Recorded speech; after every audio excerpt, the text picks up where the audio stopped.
आनंद प्रकाश पांडे भी नजर आ रहे हैं टीवी स्क्रीन पर, उनका रुख करते हैं। आनंद, देखिए एसआईआर के बाद जो फाइनल जो सूची आई है उसमें 47 लाख जो कुल नाम है वो कट गए, और इसको लेकर हमने शुरुआत से देखा, चाहे वो वोटर अधिकार यात्रा हो या फिर अलग अलग मंच हो, किस तरह से कांग्रेस से लेकर आरजेडी विपक्ष हमलावर रहा। चुनाव आयोग ने फिर भी कहा कि अगर किसी के पास वैलिड डॉक्यूमेंट्स है तो वैलिड प्रूफ है तो वो अब भी रिक्वेस्ट कर सकता है।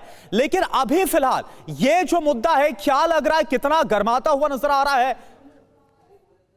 देखिए, जो बीजेपी है उसका ये मानना है कि जो एसआईआर का मुद्दा है, अब चुनाव आयोग की प्रेस कॉन्फ्रेंस के बाद वो मुद्दा बेमानी हो गया, क्योंकि मुख्य चुनाव आयोग ने जिस तरह से पटना में प्रेस कॉन्फ्रेंस की, उन्होंने बताया कि जो इनएलिजिबल वोटर्स थे उनको हटा दिया गया और एक तरह से जो पूरी मतदाता सूची है बिहार की उसको प्यूरिफाई कर दिया, यानी कि जो अनवांटेड थे, जो इनएलिजिबल थे उनको हटा दिया गया। तो बीजेपी का मानना है कि अभी मुद्दा एक तरह से खत्म हो गया। शुरुआत में जरूर बीजेपी को जो सहयोगी दल थे उनको कुछ आपत्तियां थी, जिसके बाद जो डॉक्यूमेंट थे वेरिफिकेशन के उनकी संख्या को बढ़ाया गया, क्योंकि बीजेपी के सहयोगियों का ये दावा था कि कुछ हो सकता है कि उनके भी वोटर्स कटे, जिसके बाद चुनाव आयोग ने कुछ और डॉक्यूमेंट्स को जो दिखाया जा सकता है अपना नाम ऐड करवाने के लिए उनकी संख्या को बढ़वाया। और अब जो बीजेपी जो है उसकी पूरी तैयारी इस बात को लेकर है कि कैसे फिर से वहां सत्ता में वापस लाए जाए खुद को। और ऐसे में आपको याद होगा कि पिछले 6-7 महीने से न सिर्फ बीजेपी बल्कि वहां पे एनडीए के तौर पे पूरा जो एनडीए के कुनबा का काम कर रहा, अमित शाह हो, प्रधानमंत्री नरेंद्र मोदी हो या बीजेपी और एनडीए के तमाम नेता जो भी बैठक लेते हैं तो अपने सभी कार्यकर्ताओं को ये कहते हैं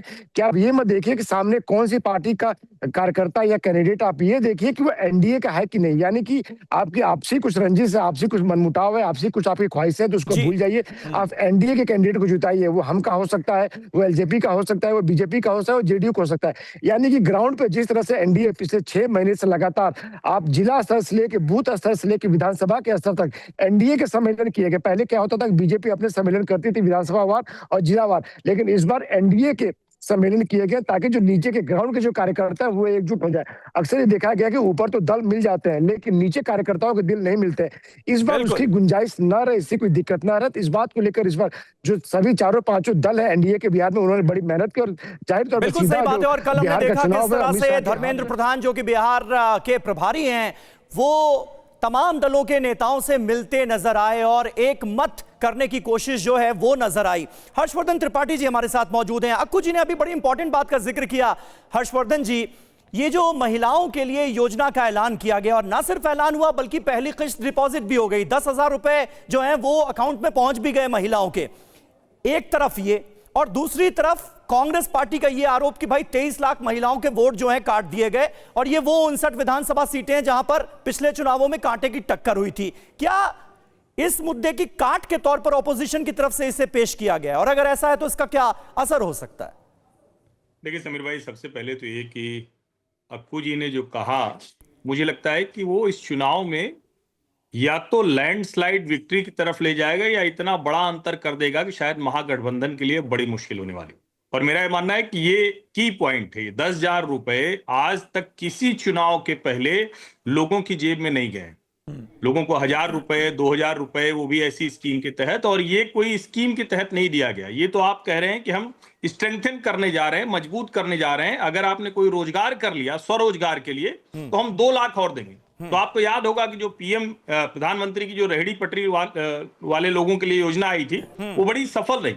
तो मुझे लगता है कि बिहार जैसे राज्य में इसका इंपैक्ट कितना होगा इसका अनुमान लगा पाना शायद अभी किसी भी विश्लेषक के लिए वैसे ही कठिन है जैसे उज्ज्वला जो रसोई गैस उत्तर प्रदेश के चुनाव में 2017 वाले चुनाव की बात कर रहा हूं, जो 8 करोड़ रसोई गैस वाला मसला था।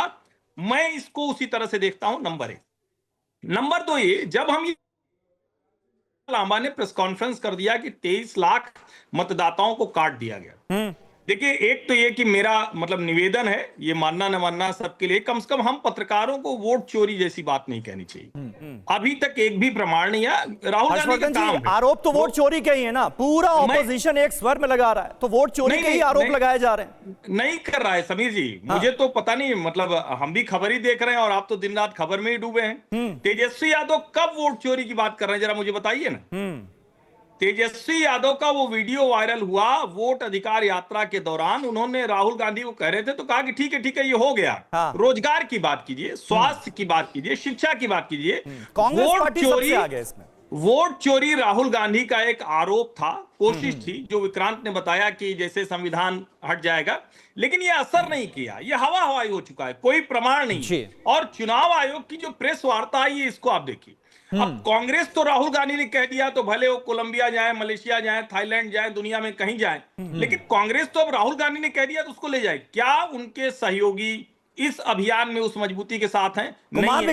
कुमार विक्रांत हाथ उठा रहे हैं, वो कुछ ऐड करना चाह रहे हैं आपकी बात पर। कुमार, क्या है अंदर की खबर? कांग्रेस पार्टी ही आरोप लगा रही है क्या महागठबंधन में? बाकी दलों का क्या रुख है भाई? देखिए, अगर आप बात करेंगे तो शरद पवार सरीखे नेता ने कहा कि मुझे पहले ऐसा नहीं लगता था, लेकिन अब मुझे लगता है कि वोट चोरी की जा रही है। अखिलेश यादव की अगर बात करें, समाजवादी पार्टी के जो अध्यक्ष हैं, उन्होंने कहा कि हम तो पहले से सबूत देते आए हैं वोट चोरी के। और जहां तक तेजस्वी यादव की बात हर्षवर्धन जी ने की, मैं राहुल तेजस्वी की यात्रा में तकरीबन 18 दिन वहां पर था बिहार में।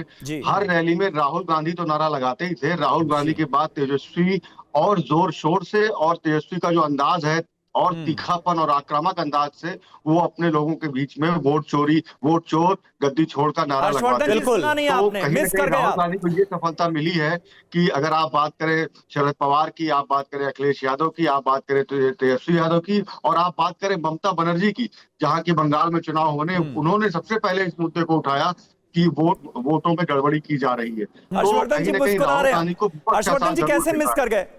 आप तो बड़ी पकड़ रखते हैं। देखिए, विक्रांत भाई जो कह रहे हैं वो कांग्रेस की पार्टी को कवर कर रहे थे। तो उनकी बात कांग्रेस की बात है।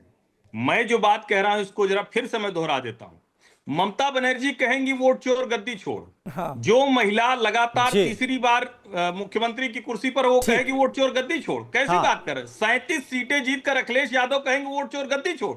कम से कम सामान्य जो राजनीतिक बुद्धि विवेक कहती है वो साफ करे।